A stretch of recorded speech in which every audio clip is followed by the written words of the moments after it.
Hey guys, animal channel के टॉरो God की इस एक्सप्लेनेशन वीडियो में आपका स्वागत है। तो लास्ट वीडियो में हमने देखा कि कोनिडान सभी लोगों को ले आया अपने प्लेस पर, जहाँ पे उसने शर्त लाई थी डाटाजात से वो अब मैम को ट्रेन करना शुरू कर चुका है। जब हमने धीरे धीरे वी के बारे में कुछ बातें जानी कि कैसे उसकी किस तरह की पर्सनैलिटी थी और कोनिडान उसे ज्यादा प्रेफर करते थे किंग बनने के लिए, यहाँ तक कि जहाज से भी ऊपर। वहीं दूसरी तरफ मिरर एट द एंड को रिसीव करने के लिए एक दूसरी टीम गई है, जहाँ हमने मैशनी जात की पावर को विटनेस किया। वहीं डाटाजात उनको रोकने के लिए रेडी हो चुका है। स्टोरी में आगे बढ़ने से पहले ही नीचे लाल बटन को दबा दें ताकि चैनल सब्सक्राइब हो जाए और आपको नोटिफिकेशन मिलते रहे। स्टोरी में आगे बने रहे जानने के लिए कि अब क्या होगा।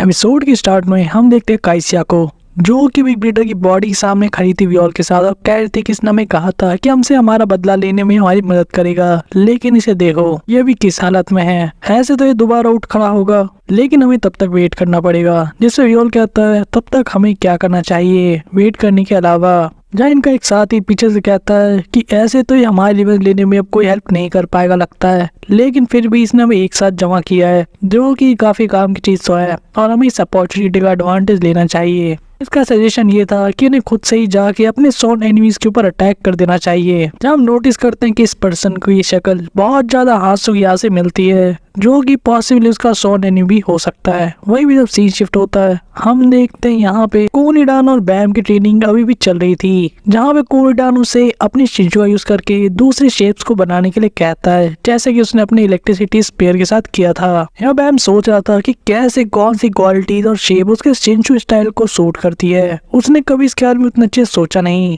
ऐसे उसने जो हाकिन से जो पावर बोरो की थी, उसके बाद उसने एक शॉर्ट जरूर बनाई थी अपने शिंचु का यूज करके, लेकिन उस शॉर्ट के पीछे जो पावर थी वो हाकिन की थी, ना कि बैम की अपनी। और यहाँ पे जब बैम को ये चीज समझ में नहीं आती तो कोनिडान ही फिगर आउट कर लेता है और उससे पूछता है तुम्हें समझ में नहीं आ रहा कि आखिर कौन सी शिंचु क्वालिटी और शेप तुम्हारे लिए अच्छी है।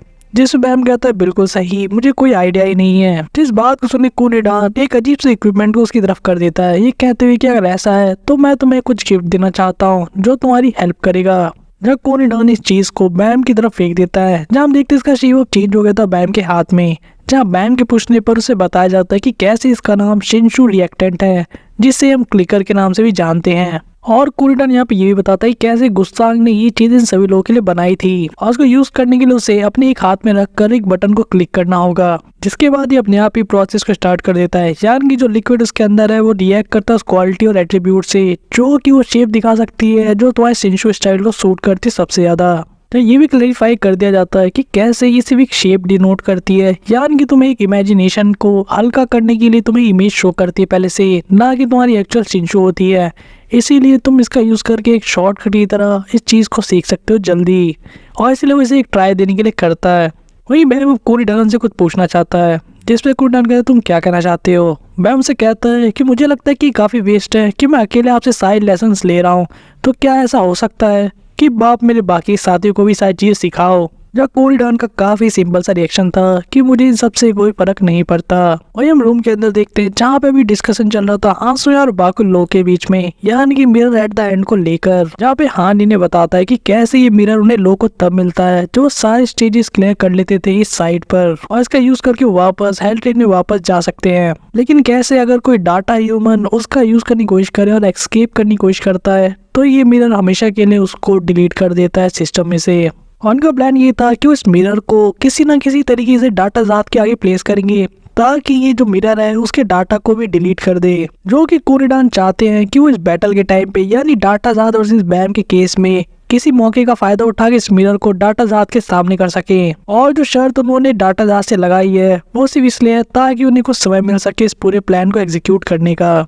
जब कोनी सारे बातों को समझ तो गया था, लेकिन उसे अभी भी चिंता थी कि अगर उनकी टीम यानी कोनिडान ने जिनको भेजा है मिरर रिट्रीव करने के लिए, अगर वो फेल हो जाते हैं तो इस केस में बैम एक बैटल के साथ इन्वॉल्व हो जाए ठीक जहाज से, जहाँ भी जीतने का तो कोई भी चांस नहीं है इनके पास। जहाँ पे हांसो कहता है काफी ट्रिकी सिचुएशन है और इसीलिए वो चाहता था कि अभी के लिए बैम से इस बात को सीक्रेट ही रखें, क्योंकि अगर वो बैम को इसके बारे में इन्फॉर्म करेंगे तो बैम का जैसा नेचर है वो हेल्प करने के लिए चला जाएगा उन बंदों की। यानी कि मिरर एट द एंड को बचाने के लिए। दूसरी तरफ हम देखते इकारिस को, जो कि सारी बातें सुन रही थी दूर से बिग ब्रीडर की पावर्स का यूज करके। जैसे इन्फॉर्मेशन को मिलने के बाद वो सोच रही थी कि कैसे उसे ये बात बिग ब्रीडर यानी कि चंग से पता नहीं लगी थी, लेकिन अगर ये मिरर उसे मिल जाता है तो वो भी जहाज को फेस कर सकती है। वही दूसरी तरफ कून, रैक और इनके डिस्कशन में ये बात भी चल रही थी कैसे इकारिस अभी तक इनके पास वापस नहीं आई है, क्योंकि ये बहुत ही ज्यादा हेल्पफुल हो सकती थी इस फाइट के अंदर। जहाँ कून का कहना था कि वो श्योर नहीं है जो बिग ब्रीडर ने कहा था, यानी कि इकारिस को लेके कि कैसे उसने उसे भेजा है। वही हम देखते बैम को, जो कि अपने स्कैन का यूज करके इन लोगों को बुलाता है बाहर आने के लिए, ताकि उन लोगों के साथ किसी चीज को प्रैक्टिस कर सके। जहाँ कून को कुछ समझ में नहीं आता, हम देखते कुछ लोग सोने में लगे थे और बाहर सिर्फ रैक और कून ही आते हैं। जब कून अपने फादर यानी कि कून फैमिली का लीडर कून ईडान के सामने खड़ा था, जहाँ हम क्लिकर यानी कि उस डिवाइस को कून के हाथ में देखते हैं, जहाँ कून कहता तुम सही में मुझे इसे पुश करने के लिए कह रहे हो। जब बैम उसे बताता है कि हाँ ये तुम्हें क्वालिटी और शेप बताता है शिंशु की जो तुम्हें सूट करती है। जब कून कहता है वो तो मैं समझ गया, लेकिन तुम ऐसा मेरे साथ क्यों करना चाहते हो। जब बैम का कहना था कि चलो जल्दी से ट्राई भी करो, ये काफी अनफेयर फील होता है अगर मैं ये सब चीजें अकेले करूँ। जहाँ हम देखते कोरिडान को जो कि बोर हो रहा था इन सारी चीजों से, जब कून भी अब इस डिवाइस को यूज करता है, जहाँ कहता है ठीक है मैं करके देखता हूँ, लेकिन उससे पहले ये तुम्हें ट्राई करना होगा। जब बैम के क्लिक करने पर ये एक ऑर्ब जैसी शेप क्रिएट होती है, जैसे कि कोरिडान और बाकी लोग भी नोटिस करते हैं। जब कुडान को विश्वास नहीं होता कि सही में एक ऑर्ब होगा। जब नेक्स्ट रैक इस चीज को यूज करता, कहता है ये बहुत ही फन लगता है तो क्यों ना मैं भी इसे ट्राई करूँ। जब उसके क्लिक करने पर हमें काफी अजीब सी शेप देखते हैं, जहाँ किसी को समझ में नहीं आता पहले क्या है, बाद में लोगों को समझ में आता है हो सकता है किस तरह की स्टोन शील्ड हो। यहाँ पे बैंकर में थॉट चलाते से देखकर क्या ये रॉक शील्ड काफी अच्छी होगी रैक के लिए, यानी कि उसके शिंशु के लिए अगर उसे डिफेंस के रूप में यूज करे। अब कोरिडान कून कहता है कि आखिर तुम भला किस चीज का वेट कर रहे हो, चलो जल्दी से ट्राई करो इस चीज को। जहाँ फाइनली कून भी काफी अनमन तरीके से भी इस चीज को ट्राई करता है, जहाँ हम देखते हैं एक शेप को क्रिएट होते हुए जो कि एक आइस स्पेयर की तरह थी। कोरिडान चीज को देखिए कहता है एक आइस स्पेयर, तुम मेरे बेटे हो ना आउटसाइड में। कून इस बात को सुन के थोड़ा गुस्सा हो जाता, कहता है क्या तुमने अभी ये फिगर आउट किया है। कोरिडान का कहना था कि आखिर कौन एक स्पेयर बियरर क्यों नहीं है, क्योंकि जो आइस स्पेयर वो एक्सट्रीमली रेयर एबिलिटी है सभी लोगों के बीच में। लेकिन कौन सीधे इसका यही जवाब देता है कि मैं एक स्पेयर से आपको कभी हरा नहीं सकता, आप तो ये बात जानते ही हो, इसीलिए मैंने कभी इसे सीखा ही नहीं। और वैसे भी हमारी टीम के पास एक स्पेयर बेरर यानी कि अपना रैक पहले से है, तो मैं टीम के बैलेंस को भी खराब नहीं करना चाहता। जो कहने के साथ एक कोन यहाँ से जान लगता है क्या है कि मैं तो यहाँ से निकल रहा हूँ बैम, लेकिन तू अपने आप को ज्यादा पुश मत करना, यानी कि ज्यादा कड़ी मेहनत मत करना, ज्यादा ध्यान रखना अपना। अब बैम उसे रोकने की कोशिश तो करता है, लेकिन कौन वहाँ से सॉरी कह के चला जाता है कि जो पॉइंटलेस स्ट्रगलिंग है वो उसको सूट नहीं करती। लेकिन कोरिडान समझ में आ जाता है कि आखिर क्या चल रहा है। वो यहाँ पे कहता है यो क्रोक्ड पंक, मुझे नहीं पता कि तुम्हारे और मेरे बीच में यानी कि टावर के बाहर जो कोरिडान है उसके और कून के बीच में क्या हुआ है, लेकिन उसे सब जरूर कोई मतलब नहीं है। लेकिन अगर वो ऐसे ही भागता रहेगा तो कभी भी इसे नहीं हरा पाएगा। और कितनी बेनिफिट चीज हो सकती है कून के लिए कि वो इसके इस वर्जन से यानी कि डाटा कून से लर्न करके बाहर वाले टावर के कोरिडान को हरा सके, क्योंकि वो खुद इससे सीखकर स्ट्रॉन्ग बन सकता है। लेकिन कून का सीधा कहना था कि और स्ट्रॉन्ग बनने से क्या फायदा, और वैसे भी स्ट्रॉन्गर पर्सन कुछ नहीं कर सकते बाहर। अगर तुम खुद भी बाहर अपने वर्जन को देखोगे तो मैं शर्त लगा तुम खुद भी भाग जाओगे। और कून का ये भी कहना था कि मुझे नहीं पता कि ट्रेन से बाहर जाने के बाद टावर क्लाइंब करने पे क्या चेंज हो गया, लेकिन जो बाहर मेरे फादर है वो कम्प्लीटली डिफरेंट है तुमसे, यानी कि डाटा कोरिडान से। लेकिन अब बैम भी कून को रोकने की कोशिश करता है, जिसका कहना था कि हमें साथ में मिलकर स्ट्रॉन्ग बनना चाहिए। जब बैम समझाते हुए कहता है कि सिर्फ स्ट्रॉन्ग होना नेसेसरी नहीं है इसलिए ताकि हम ग्रेट फाइटर्स को हरा सकें, बल्कि हमें साथ में आगे बढ़ने के लिए भी स्ट्रॉन्ग होना जरूरी है ताकि हम ऐसे गोल्स को अचीव कर सकें। जब बैम का कहना था फाइनली अगर हम एक साथ ऊपर तक जाना है तो हमें साथ में स्ट्रॉन्ग होते रहना होगा। जब अपना हाथ आगे बढ़ाया कहता है क्या ये रीजन काफी नहीं है तुम्हारे लिए सिर्फ। कून फाइनली एक लंबी सांस भरते हुए कहता है कि कोई भी बैम से आर्गू नहीं कर सकता। जब फाइनली इस चीज के लिए रेडी हो जाता है, वहीं हम देखते हैं अगले पल बैम को और जैसे स्ट्रक्चर को बनाते हुए, यानी कि अपने शिंशु का यूज करके उस शेप को क्रिएट करते हुए, जहाँ पे वो फाइनली ऐसा करने में कामयाब हो गया था। जब कून अब काफी लेम सा फेस बना के कहता है कि तुमने भी कहा था तुम काफी स्लोली आगे बढ़ना चाहती हो, लेकिन ऐसा लगता तो नहीं है। वह हमें 4 दिन बाद के इवेंट्स दिखाए जाते हैं, यानी कि हिडन स्टेज में, जहाँ पे हम दूसरी टीम को देखते हैं जो कि मिरर एट द एंड लेने गई थी मैशनीजाद और बाकी लोगों के साथ में। जब हम बोरो को देखते हैं जिसकी फेस एक्सप्रेशन कुछ अच्छे नहीं थे क्योंकि उसने नोटिस कर लिया था एक और नए पर्सन को, और हम यहाँ पे इंट्रोड्यूस कर पाते हैं कोरी डांस के तीसरे चाइल्ड यानी कि गार्डी को, जो कि देखने में तो काफी अजीब लग रहा था। अभी कुछ समय बाद ये लोग स्टेज 21 में पहुंच गए थे जो कि फाइनल स्टेज था यानी कि सीड, जो कि सेंटर था मिरर का, जहां हम देखते डाटा जात को उनके सामने जो कह रहा था तुम लोग सही में काफी लेट हो गए और मैं यहाँ रहते रहते बोर हो गया तुम्हारा वेट करते हुए। जब डाटा जात सीधे इनके सामने आ जाता है और कहता है कि आखिर तुम लोग यहाँ पर क्या कर रहे हो कौन के बच्चों। जब मार्को तो डाटा जात को देख के काफी सरप्राइज हो गया था, लेकिन डाटा जात अपनी बात को कंटिन्यू करते हुए कहता है कि लगता है तुम लोग मिरर एट द एंड की तरफ जा रहे हो, लेकिन जो आय का रास्ता है वो एक रिस्ट्रिक्टेड एरिया है, इसीलिए यहाँ से लौट जाओ। वही मार्को मैशनी से पूछता है क्या वो जहाज हो सकते हैं। वही मैशनी के एक्सप्रेशन कुछ ऐसे थे जैसे कि वो शॉक हो गई हो और उसके अंदर कोई मूवमेंट नहीं हुई थी। जहाँ पे मार्को मैशनी चिल्ला रहा था, ऐसा जैसे कि मैशनी पूरी तरीके से किसी के वश में हो। जब मार्को का मानना था कि उसने अपना दिमाग खो दिया है, शायद ऐसा हो सकता है क्योंकि यहाँ पे डाटा जात प्रेजेंट है खुद। वहीं दूसरी तरफ डाटा जात का कहना था मुझे नहीं पता ईडान को ऐसा कौन सा कॉन्फिडेंस है इन वॉरियर्स में जहाँ पे उसने इतने लंबे टाइम के बाद खुद को एक्टिव किया और वो मेरे पीठ पीछे सारी चीजें कर रहा है जो उसने मुझसे शर्त लगाई थी एक शोडाउन के लिए यानी कि फाइट के लिए। जब उनकी तरफ अटैक करते कहते हुए ये मुझे सीरियसली काफी अंडरएस्टिमेट करते हैं। हम देखते अगले ही पुलिस अटैक की वजह से काफी बड़ी सी खाई क्रिएट हुई थी जहाँ डाटा जात कह रहा था इसके आगे बढ़ने की गलती मत करना, और इतना ही नहीं उन्हें धमकाते यहाँ तक कहता है कि मैं तुम वॉरियर्स को इसलिए नहीं मार रहा हूँ क्योंकि मैंने प्रॉमिस किया था ईडान से, लेकिन अगर तुम थोड़ा सा भी आगे बढ़ोगे तो मैं इसे ये मानूंगा कि तुमने प्रॉमिस का वायलेशन किया है और उसके बाद तुम दूसरा सूरज यानी कि अगले दिन का सूरज नहीं देखने वाले। मैं तुम्हें यहीं पे इसी पल खत्म कर दूंगा। वहीं पे बोरो जब इस चीज को होते देखता है वो मार्को से पूछता है क्या ये सही में सच है, यानी कि वो जो डाटा हमारे सामने है वो एक रियल जहाज का डाटा है। जहाँ भी मार्को कहता है कि तुम ना सोच समझ के बोलो तुम क्या कह रहे हो, तुम उनका नाम लेने के भी योग्य नहीं हो। वही मैशनी को देखते हैं जो कि अब वापस से ठीक दिमाग में हो गई थी यानी कि कंट्रोल में थी अपनी बॉडी की। जहाँ कह रही थी कि कुछ पल के लिए तो ऐसा लगा था जैसे कि मेरा दिमाग मेरे काबू में नहीं है, ऐसा लॉर्ड साहब के डाटा वैसे देखने वैसे मुझे फील हुआ होगा, और चाहे एक डाटा ही क्यों नहीं है लेकिन ये भी ट्रिमेंडसली पावरफुल है। मैशनीजाद मार्को को ही ऑर्डर देती है कि उससे अपनी पोजीशन ले लेनी चाहिए। जहाँ मार्को कह रहा था कि मैशनी क्या तुम सही में इनको पार करके जाने की कोशिश करोगी। मैशनी यहाँ पे इनको एडवाइस करती है कि इन्हें काफी ज्यादा कोशिश करनी अवॉइड करने की क्लोज रेंज को और साथ ही क्लोज कॉम्बैट को भी जितना पॉसिबल हो सके उतना, जिस टाइम पे ये लॉर्ड जहाद को डिस्ट्रैक्ट करके रखेगी ताकि इनके साथ जो हीरोज हैं यानी कि बैम के साथ ही वो लोग किसी तरह सीड में जा सकें, यानी कि जहाँ पे mirror at the hand place है। वही हम 10 मिनट बाद देखते हैं हॉकनी और बोरो के वीडियो को डिस्कशन को, जहाँ पे बोरो पूछता है क्या हॉकनी की आखिर अब ठीक है या नहीं, जिसमें हॉकनी कहता है पहले से तो ठीक है लेकिन ऐसा सडनली होना मुझे कुछ समझ में नहीं आया। और उसके पीछे का पॉसिबल रीजन हॉकनी को ये लग रहा था क्योंकि उसकी आंखें अपने आप एक्टिवेट हो गई थी उस फ्यूचर के पार्ट को देखने के लिए जो कि उसके योग्य नहीं था। तो इस तरह से एक्सप्लेन करता है एक ऐसा एरिया जहाँ उसे फ्यूचर देखने की इजाजत नहीं है, ये एक ऐसा इनपेनिट्रेबल एरिया जो कि टावर ने खुद चूज किया है और वो कुछ और नहीं बल्कि खुद जहाद है। दूसरी तरफ हम देखते हैं इन सभी कून फैमिली के मेंबर्स को एक्शन में, जहां सबसे पहले मार्को फाइट के लिए रेडी हो गया था। मैशनी उसे कहती हमें अपने प्लान ए पर ही अडिग रहना होगा ताकि वो अपने गोल को अचीव करने के लिए खुद को भी सेक्रीफाइस कर दे तो भी कोई फर्क नहीं पड़ता। वही ज्यादा भी समझ जाता कि इन लोगों ने डिसाइड कर लिया कि फाइट करेंगे।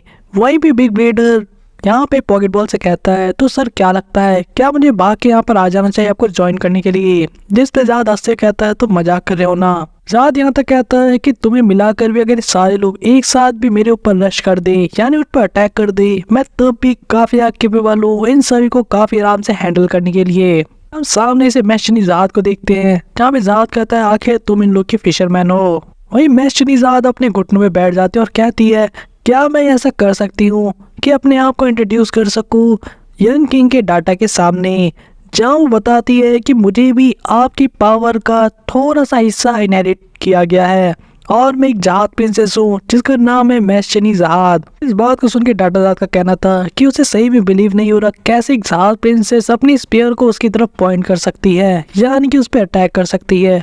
वहीं दूसरी तरफ ऐसा तो नहीं लगता कि वो इतनी इंसेन हो कि वो अंडरस्टिमेट कर ले इसको, क्योंकि सिर्फ वो एक डाटा है। लेकिन फिर भी उसके लिए कुछ मैटर तो करता नहीं। जहाँ डाटाजाद एक स्माइल के साथ कहता है, तो क्या तुम अब क्रॉस करने वाली हो इस खाई को। यह ऐसा कहीं वो लाइन जो कि डाटाजाद ने बनाई थी इन लोगों को डेयर करने के लिए। जहाँ पे हम मैशनी जहाद को देखते आगे बढ़ते हुए, जहाँ पे अब जहाद भी रेडी था इस फाइट के लिए। वही हम देखते मैशनी को सबसे पहला अटैक करते हुए जो काफी डिस्ट्रक्टिव था। मार को सबको बोलता है कि सभी को अपनी पोजीशंस ले लेनी चाहिए क्योंकि उसकी सिस्टर मूव पर है, यानी कि फाइट जल्दी शुरू होने वाली है। बोरो की हालत टाइट हो रही थी। वो कह रहा था सही में काफी इंसेन चीजें हो रही हैं। साची उसे कहता है कि हिम्मत रखो, तुम्हें फ्रीक आउट नहीं करना। हम देखते साची को और साथ में मार्को को अपने अपने अटैक्स हाथ के ऊपर करते हुए, लेकिन वो उसे एक ही पल में तोड़ के रख देता है। जहाँ पे ये लोग तो काफी ज्यादा समझ गए थे देखकर कि इनकी पावर और हाथ की पावर का लेवल में कितना बड़ा डिफरेंस है। ऐसे उसने बिना हिलाई कैसे किंग ने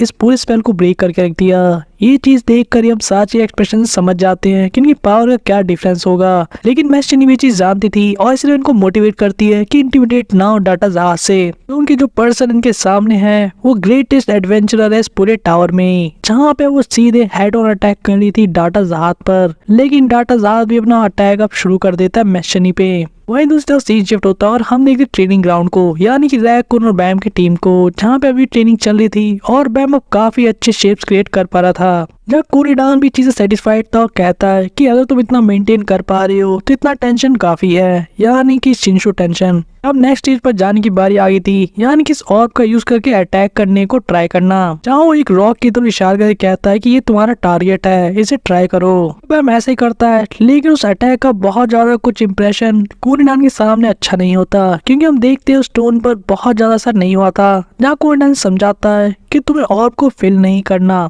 बैम अपनी गलती के लिए माफी मांगता है। कोरिडान उसे एक्सप्लेन करता है कैसे ऑर्ब्स जो होते हैं वो मैक्सिमाइज करने के लिए शिंशु को यूज किए जाते हैं, और अगर और भी इसका शिंशु टाइप है जो इसे सूट करता है तो इसे रिसेंबल करना चाहिए ओरिजिनल ऑर्ब की तरह। जिसको अगर सिंपल भाषा में समझे, उसका कहना था उसे खुद उस ऑर्ब को अटैक करने के लिए थ्रो नहीं करना, बल्कि उसके अंदर जो शिंशु है उस ऑर्ब को मेंटेन करते उसके अंदर से शिंशु को रिलीज करना है अटैक के लिए। जहाँ वो सीधे शब्दों में कहता है ऑर्ब को फेंकना नहीं है बल्कि ऑर्ब को यूज करना है। जब बैम कहता है ठीक है मैं ट्राई करता हूँ। वही हम दूसरी तरफ देखते रैक को, जो कि काफी अजीब से हैंड मूवमेंट्स कर रहा था और कह रहा था कि चलो बाहर आ जाओ मेरे शील्ड। जहाँ हांसू ये देखकर काफी अजीब सा फील कर रहा था कि कैसा इडियोटिक चीज है ये। मुझे कौन भी ट्राई कर रहा था, लेकिन उसे भी अभी तक कोई सफलता हाथ नहीं ली थी। जहाँ पे हांसुंग कहता है कि तुम हमेशा से बैंक तो क्रिएट कर पाते थे कौन, लेकिन कौन के पीछे इसका एक रीजन था, क्योंकि वो प्रैक्टिस करते था काफी पहले से, जब से टावर पे उसकी जर्नी शुरू हुई थी, लेकिन वो स्ट्रेंथ के मामले में कुछ भी अच्छा नहीं है। इस बात को सुन के आंसू से ताना भी मारता है कि कैसे वो काफी इनकम्पिटेंट है, यानी उतना लायक नहीं है 10 फैमिली से बिलोंग करने के बाद भी। जो बात कौन को उतनी पसंद तो नहीं आती, जो उसके फेस से देखकर भी समझ सकते हैं। लेकिन आंसू उसे एक्सप्लेन करता है कि जो सबसे बड़ी प्रॉब्लम है कौन के साथ वो उसका प्राइड है, यानी कि वो गर्व जो कि वो कैरी करता है, क्योंकि उसके पास कोई खासा टैलेंट नहीं शिंशु को लेकर, लेकिन क्योंकि वो कून फैमिली के अंदर पैदा हुआ है तो उसके जो एट्रीब्यूट्स है और पी डिटरमाइंस है, यानी जो चीजें उसे पहले से मिली है, यानी कि इसको स्किल में जो चीजें डेवलप होंगी वो पहले से फिक्स एक तरीके से, और इसलिए शिंशु का यूज करना उन एट्रीब्यूट्स को छोड़कर काफी ज्यादा डिफिकल्ट है कून के लिए। ऐसे इसके अपोजिट भी केसेस देखे जाते हैं टावर के कुछ मेंबर्स में, लेकिन शिंशु को यूज करना उन एट्रीब्यूट्स के लिए काफी ज्यादा इजी हो सकता है। ऐसे ही पता करने में काफी लंबे समय निकल जाता है कि आखिर वो खास क्वालिटीज कौन सी है जिसके लिए कोई पर्सन शिंशु यूज कर सकता है, लेकिन तुम काफी इजीली से फिगर आउट कर सकते हो। और इसलिए आंसू यहाँ पे फाइनली कहता है तुम्हें ये चीजें छुपा के और डीप डाउन रखने की कोशिश नहीं करनी चाहिए, और ये तुम्हारे सभी के लिए अच्छा होगा अगर तुम्हें जो नेचुरली पावर मिली है अपनी फैमिली मेंबर्स की वजह से उसका यूज करने से, और इसके वजह से तुम शिंशु को भी काफी इजिली यूज कर पाओगे। जहाँ कौन कहता है लेकिन ये मेरे लिए काफी मुश्किल है। वही हम देखते रैक जो कि अब थक के जमीन पे गिर पड़ा था, कह रहा था कि मेरे लिए काम क्यों नहीं कर रहा। फाइनली रैक के दिमाग में एक आइडिया आता है, जहाँ सामने बड़े पत्थर को देखता है और उसे उठा के सीधे खा जाता है। जब कौन चीज को नोटिस करता कहता है एलिगेटर तो मतलब ये क्या करने लग गई। जब कौन ऐसा कहता कि मैं रॉक्स को खा रहा हूँ, यानी ये पत्थर चबा रहा हूँ, और अगर मैं इनफ रॉक्स को खा लूंगा तो शायद मैं रॉक शील्ड को ही बना पाऊँ अपने अंदर। कौन कह रहा था ये बात कोई सेंस बनाती है, तुम सही में गधे हो, यानी कि पक्के वाले इडियट। रैक उसे कहता है शट अप टर्टल, तुम्हें मुझे नहीं बताना चाहिए कि मुझे क्या करना चाहिए। वही कौन उसे लगातार झकझोर रहा था और कह रहा था तुम्हें ऐसा अजीब बिहेव नहीं करना चाहिए रॉक ईटिंग एलिगेटर। दोनों लड़ रहे थे कि रैक को पत्थर खाना चाहिए या नहीं। हम देखते हैं डोटसी को जो कि सब देख के कहती है कितना पैथेटिक बिहेवियर है। उसने अपना शेप क्रिएट कर लिया था और कह रही थी कि इतना इजी से काम इन लोगों से क्यों नहीं होता।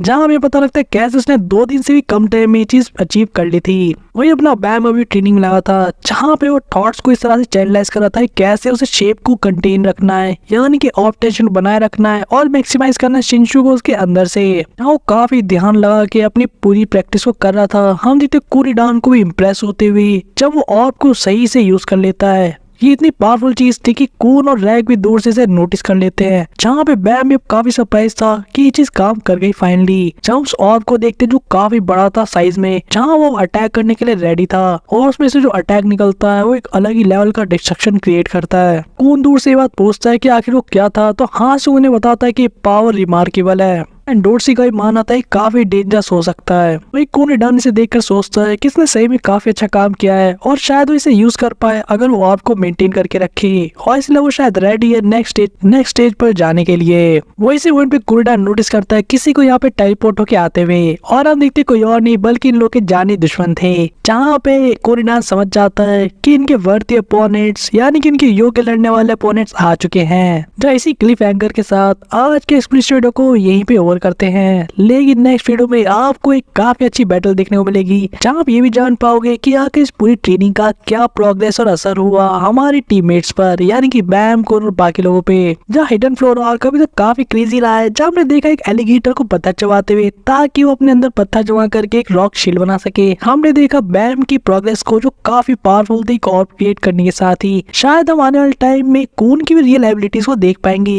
यानी कि एक रेयर एबिलिटी यानी कि आइस स्पेयर के बारे में। वही आने वाले एपिसोड में आप देखोगे डाटा जहाज और मैशनी जहाज की पावर के बीच में आखिर कितना बड़ा डिफरेंस है और कैसे एक प्रिंसेस जहाज कितनी पावरफुल हो सकती है जो कि यंग जहाज को टक्कर दे पाएगी डायरेक्ट, वो भी हेड ऑन। जैसे स्टोरी आगे बढ़ रही है चीजें काफी इंटरेस्टिंग होती जा रही हैं, लेकिन साथ ही काफी डेंजरस भी। लेकिन स्टोरी में अगर आपको बने रहना है तो उसके लिए आपको चैनल को सब्सक्राइब करके रखना होगा ताकि आपको नोटिफिकेशन मिलती रहे हमारे वीडियोस की। और अगर साथ ही आपको वीडियो पसंद आ रही हो तो वीडियो को लाइक करें, मेक श्योर आप कमेंट करें और हमें सजेस्ट करें कि आपको और कौन चीजें देखनी चाहिए। तब तक के लिए बाय गाइस।